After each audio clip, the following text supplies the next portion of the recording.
What happens when a young White House press secretary walks straight into a late-night lion's den and refuses to back down? Karoline Leavitt was invited to the Byron Reed show, expecting tough questions. But no one expected what came next: burger jokes about veterans' mockery of Melania, and a roaring crowd. Then Karoline stood up. Her words silenced the studio. Her story, personal. Her mission, fierce. What followed was a fiery back and forth that lit up social media and stunned even Byron himself. Want to know who had the last word and why America's still talking about it? Stick around. You won't believe how it ends. The studio lights blaze across the set of the Byron Reed show, casting a sharp glow over a crowd already buzzing with excitement. It's Thursday night in Los Angeles, but it feels like a heavyweight match is about to go down. The iconic red, white, and blue stage pulses with energy. Byron Reed, the sharp-tongued late-night host, known for roasting politicians on both sides, walks out with his signature grin. His suit's perfectly pressed, his timing razor-sharp. He waits just a beat, then strikes. Good evening, folks.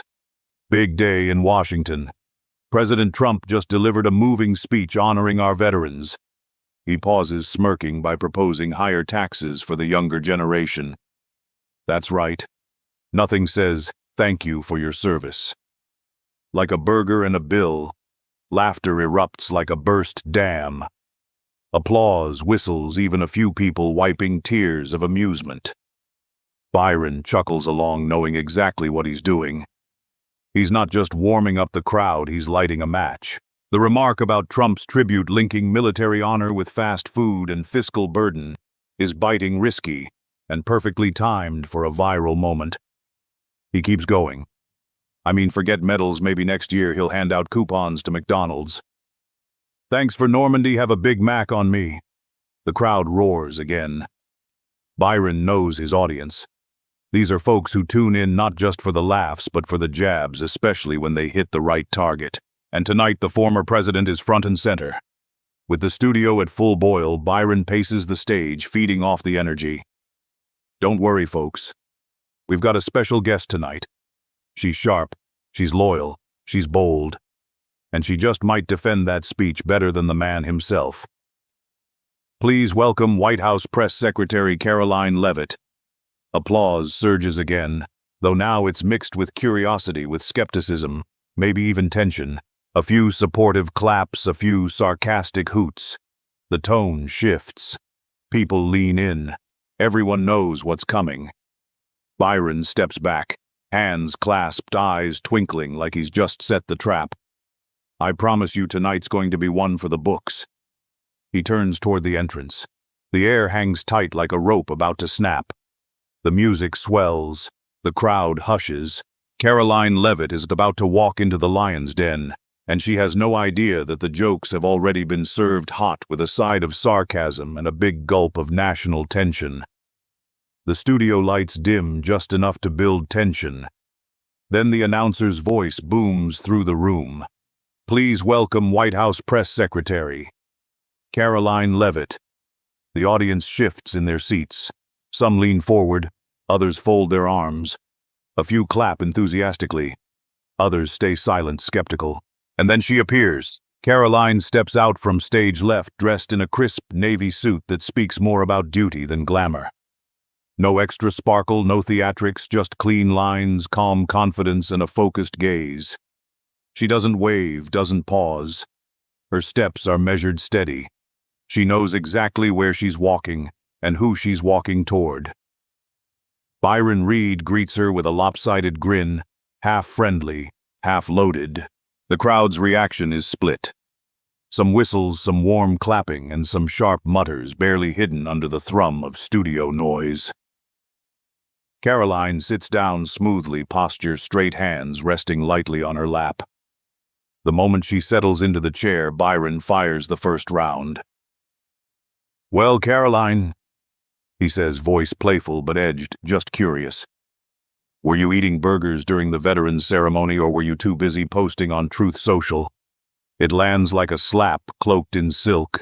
A few in the crowd burst into laughter. Others cringe. Some glance sideways to gauge how she'll respond. But Karoline doesn't flinch. Her reply is clean, immediate. "I was there, Byron," she says, voice low but firm. "And I don't laugh when I'm honoring those who gave everything for this country." A split second of silence follows. The room tightens. Then an awkward burst of applause from one side of the audience. A loud whistle from the other. Some mutter, some clap. One voice in the back shouts, "Let her speak." Byron raises his eyebrows, feigning innocence. "Whoa," he says, hands up as if caught off guard. "Didn't mean to hit a nerve. It's just burgers and honor, kind of a strange combo, don't you think?" Karoline leans forward slightly, eyes narrowing. "What's strange," she says evenly, "is mocking a president's tribute to fallen soldiers just because it doesn't fit your script." The crowd reacts, half cheering, half groaning. Byron chuckles, brushing off the tension like lint on a lapel. "Karoline," he presses, "you know I'm just teasing." But the image is hard to ignore, Trump calling it a solemn occasion, then handing out fast food like it's a 4th of July cookout. It's classic Trump. "Funny, no." Karoline's eyes sharpen. "What's funny," she says, "is that we live in a country where a man gets mocked more for serving burgers than a generation gets forgotten. He was feeding veterans, Byron, not impressing celebrities. That hits a nerve." There's a pause. Some clap. Others murmur in protest. The air crackles with division. Byron shifts in his seat, switching tactics. Okay, he says, waving his hand. "But be honest. Was it planned, or was he just hungry?" A ripple of laughter cuts through the room. Karoline doesn't laugh. She glances toward the audience, then back at Byron. "It was planned, and it mattered to the people who were there. You weren't." That line lands hard. The audience responds with a louder clap, this time more decisive. Byron shrugs, but there's a flicker of irritation behind the smirk. "Well, excuse me for not booking a ticket to the Trump drive-through memorial." More laughter. But it's thinner now. Karoline doesn't rise to it. She keeps her voice level. "You make jokes. That's your job. But I take mine seriously. I speak for a man who shows up even when it's not popular." The temperature shifts again. A few audience members nod. Others shake their heads. Byron smirks, tapping his fingers on the desk. "You know, Karoline, I've got to say you're good at this. Calm, polished.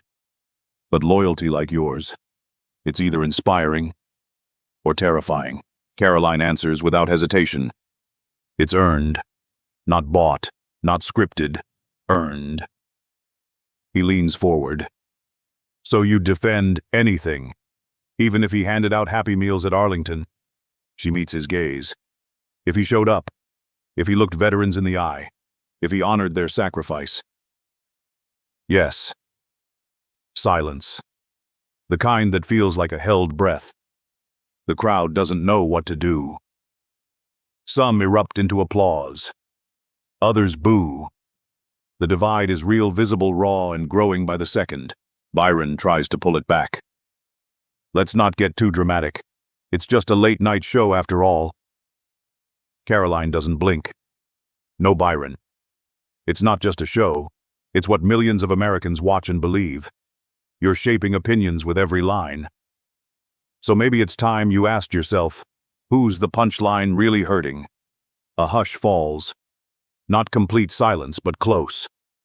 The band shifts awkwardly in the corner. Byron straightens in his chair. "All right," he says, lifting his mug theatrically to fallen heroes and fast food. "May we never confuse the two."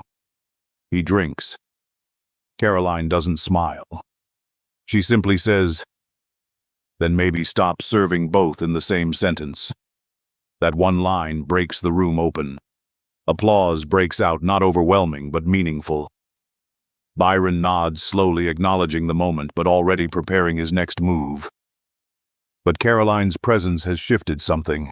The tension isn't just between two people, it's in the room, in the cameras, in every viewer watching from home. Everyone can feel it.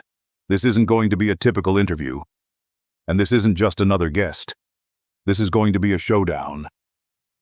The air inside the studio feels heavier now. What began as a playful monologue has shifted into something sharper. Byron Reed knows it, and he's not backing off. If anything, he leans into the fire. Smiling wide, he turns slightly toward the crowd, one hand up, as if delivering a national address. He drops his voice an octave, puffing out his chest. "Veterans," he says in a booming imitation of Trump, "take a burger. You've earned it." Laughter explodes across the studio. The band lets out a rim shot. The camera swings to catch audience members slapping knees and wiping their eyes. Some are shaking their heads, others applauding. But Karoline doesn't smile.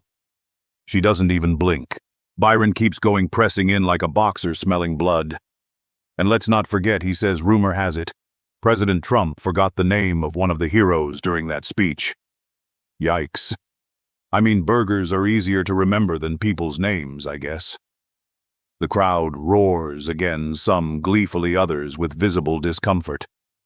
You can feel the divide now, like two different Americas watching the same screen with completely different reactions. Karoline leans forward, elbows on the chair's armrests, her voice cool, but cut like steel.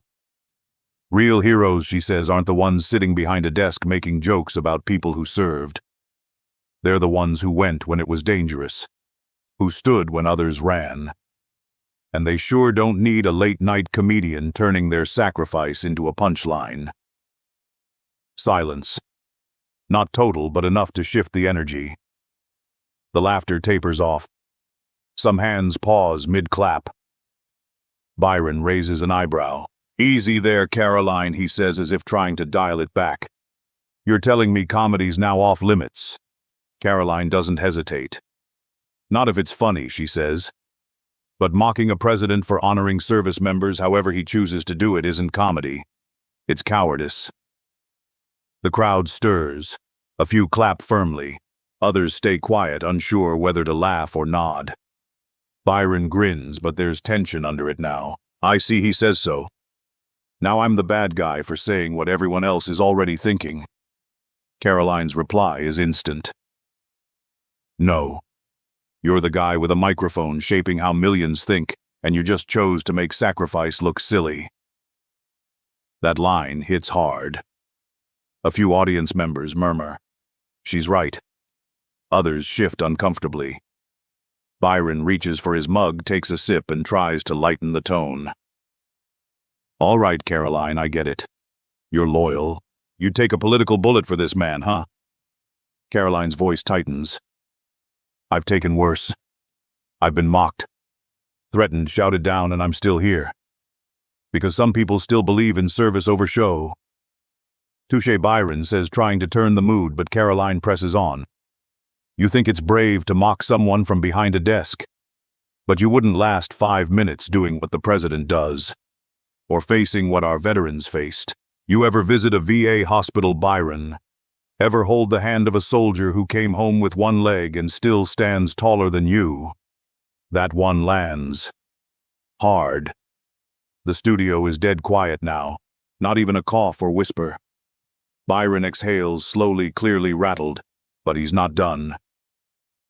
"Look, Karoline, nobody's denying veterans deserve respect. But come on, do you really think fast food is the way to do that?" Karoline responds firmly, her voice rising just enough to push past the awkwardness. "I think showing up matters more than style points. You call it fast food. Maybe. But he was there. He spoke from the heart. And every vet in that room knew it." Someone in the back shouts, "That's right," and a pocket of applause breaks out. Byron's smile returns, but it's thinner. "And what about forgetting a hero's name? That doesn't bother you?" Karoline sits up straighter. "If that happened, it's unfortunate. but it doesn't erase what he's done for the VA system. It doesn't undo the care, increases the suicide prevention funding, the effort to reform how we treat those who serve. She pauses. Tell me something, Byron.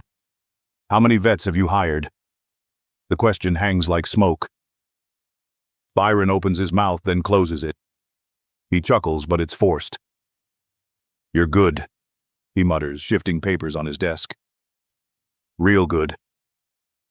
Karoline doesn't blink. No. I'm just tired of watching people who've never carried a flag pretend they know what it means to fight for one.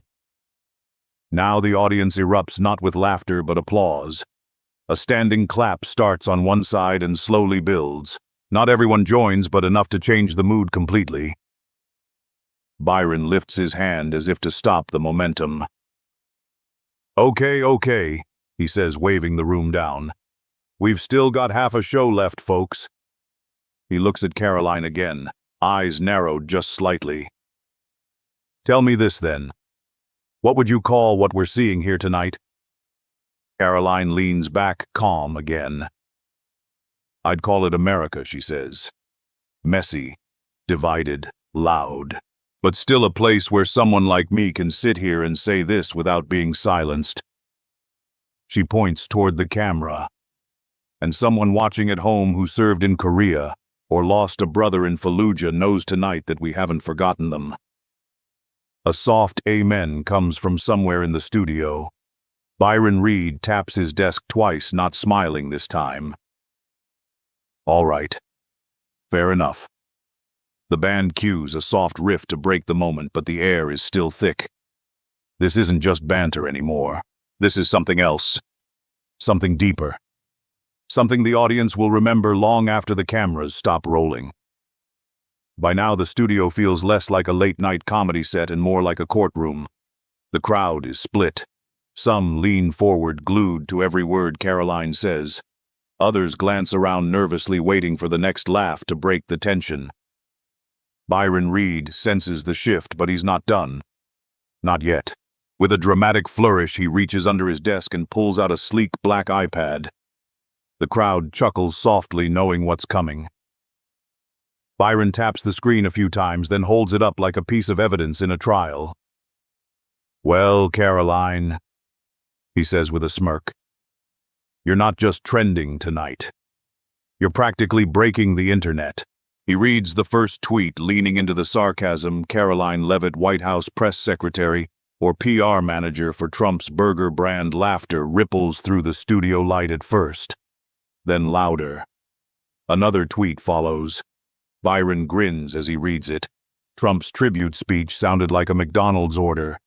1 freedom fry, 2 Liberty shakes, and a Big Mac for our heroes. More laughter. Someone in the audience hollers, "Supersize it." The studio echoes with amusement, but it's not unanimous. Several faces in the crowd stay stone still. A few arms are crossed. One older man in a Korean War veteran cap shakes his head in quiet disapproval. Karoline doesn't smile. She waits until the noise dies down. Then she leans in voice, icy tone, measured. You can laugh all you want, she says, but for me, and for the families who've lost everything, it isn't a joke. It's sacrifice. It's real. The laughter fades. Byron tries to deflect with charm. Come on, Karoline, lighten up a bit. It's just the internet. People joke, people meme, people vent. It's not personal. Karoline's stare sharpens. It's always personal to someone. That man in the tweet. That's my uncle, that's your neighbor.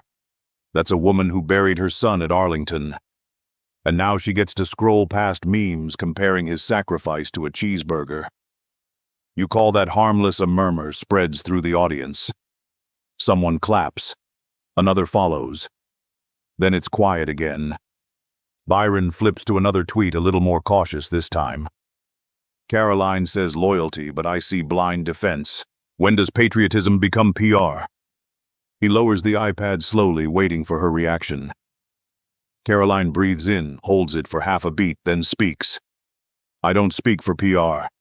I speak for people who are tired of watching their values mocked by late-night monologues and social media comedians who've never stood for anything but applause. That lands. It's not shouted. It's not angry. But it cuts clean. Byron nods slowly, trying to maintain control.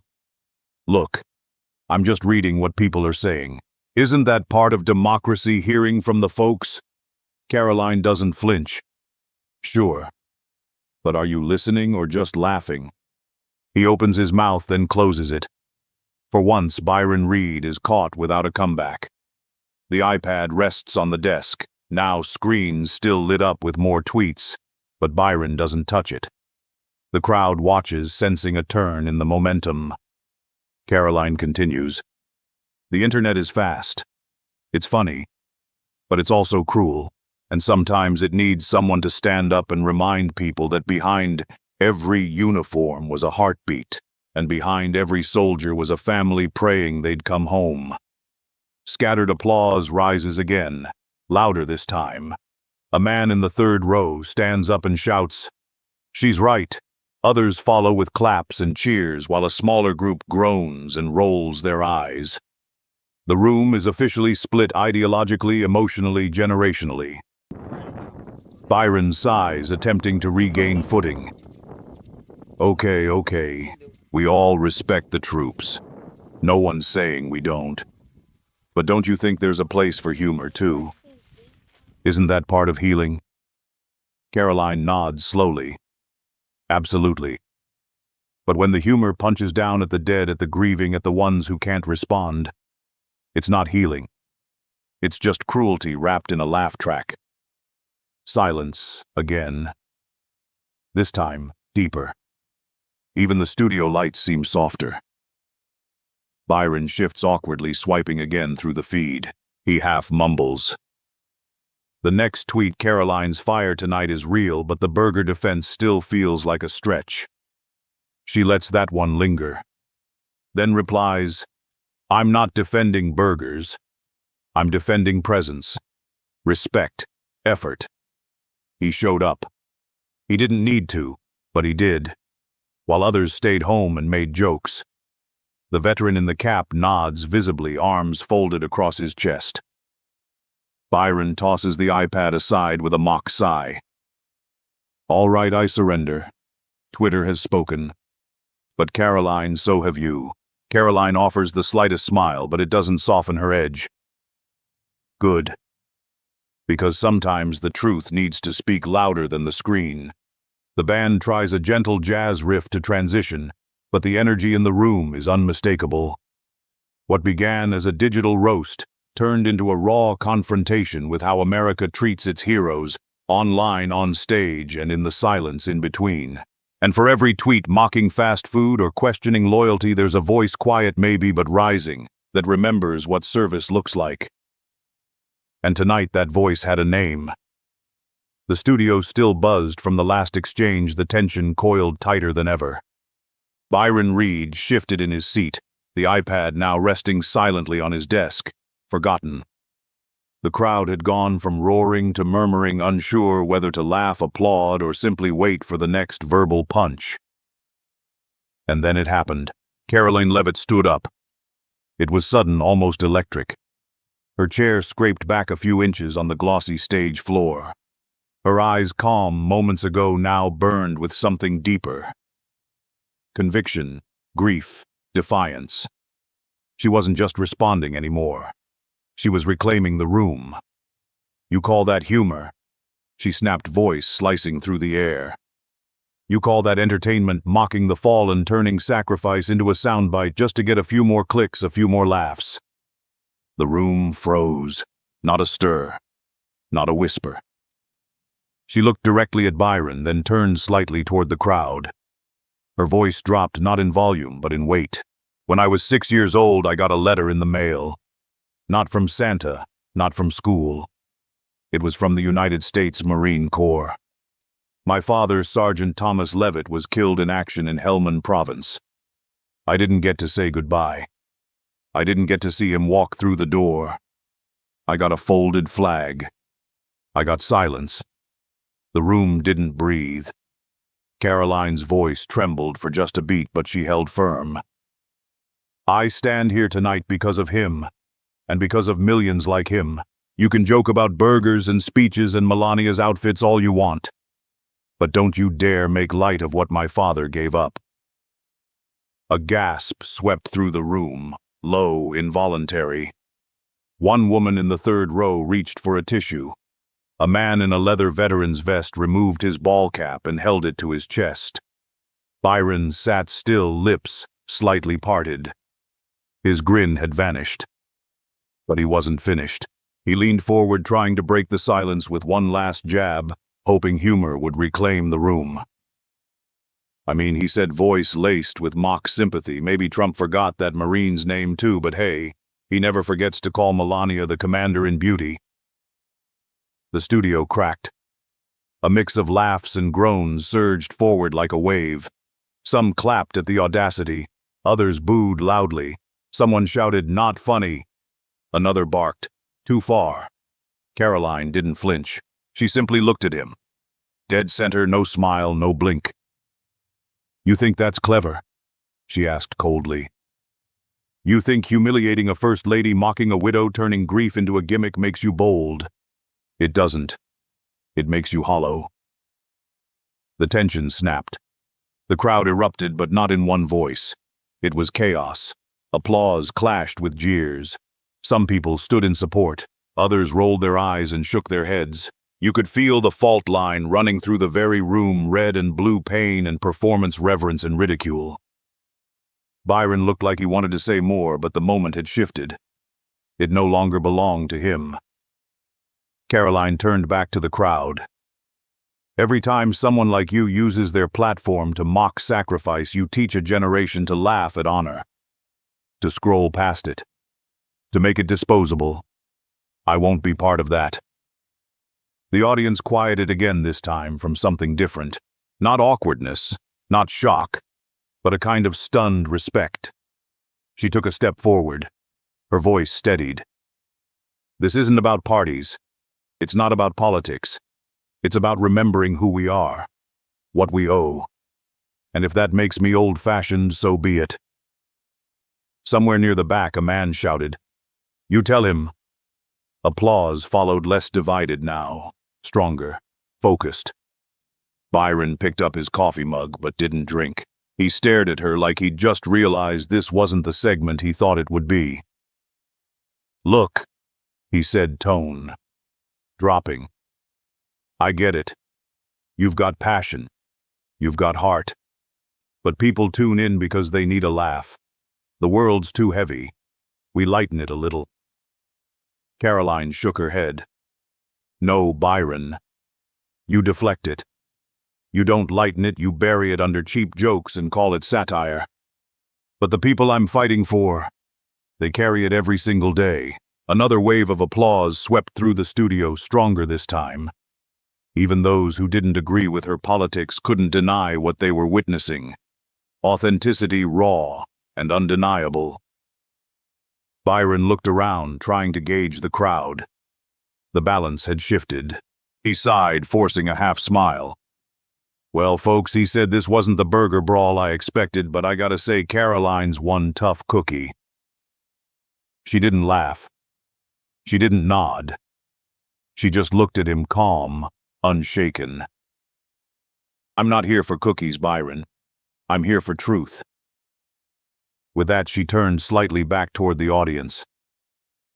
If you've lost someone in uniform, if you've ever stood in a cemetery with a 3x5 flag folded in your hands, then you know exactly what I mean. The lights above the audience dimmed slightly as the camera zoomed in on her face, serious, proud, unyielding. And for the first time all night, the studio held something that couldn't be scripted. Silence. Then applause. Then standing ovation. Not everyone rose, but enough did. Veterans, Gold Star families, patriots of every stripe. People clapping not for policy, not for politics, but for principle. Byron leaned back in his chair, clearly unsure what had just happened.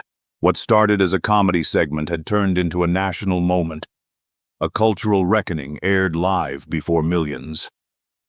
Karoline stood tall, unmoved by the lights, the laughter, or the lines. In a world spinning faster every day, she stood still.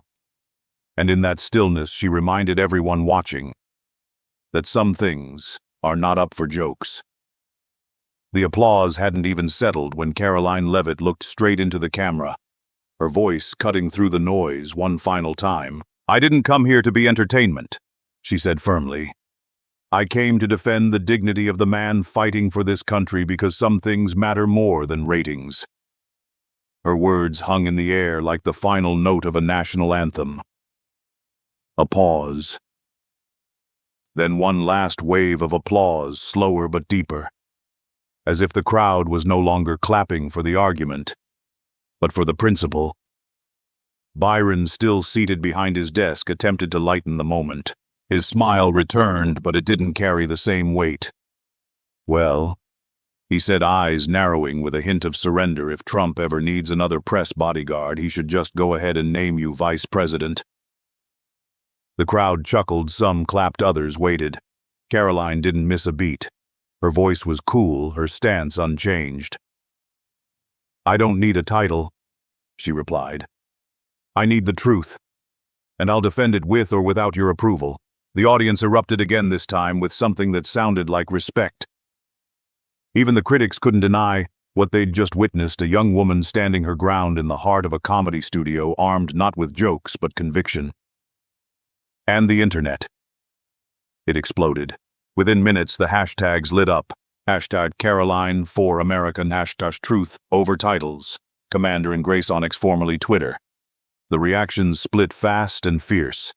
Supporters praised her as a warrior for values, while detractors mocked the moment with memes of Karoline holding up a cheeseburger like a microphone.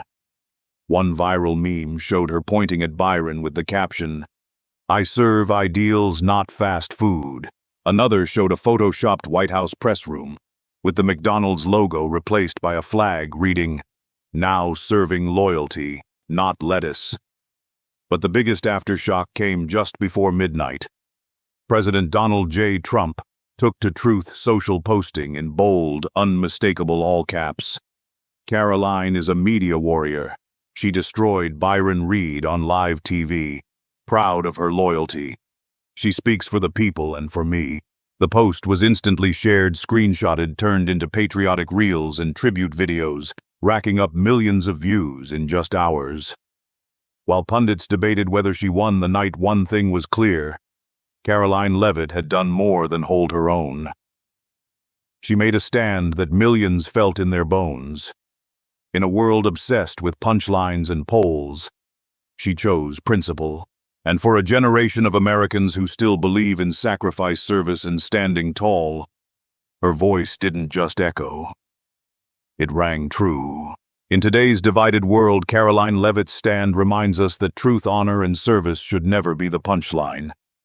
Whether you served in uniform or simply raised a flag on your porch, respect for sacrifice is a cornerstone of our American identity. You don't need a title to defend what matters, just the courage to speak up when others stay silent. This story is more than politics. It's about values, legacy, and standing firm when the crowd laughs. If that message speaks to you, don't just scroll past, hit the subscribe button and leave a comment below. We want to hear your thoughts. Have you ever had to speak up for what's right, even when it wasn't easy? Let's keep this conversation going. Subscribe today. Speak your truth. Stand for something that lasts.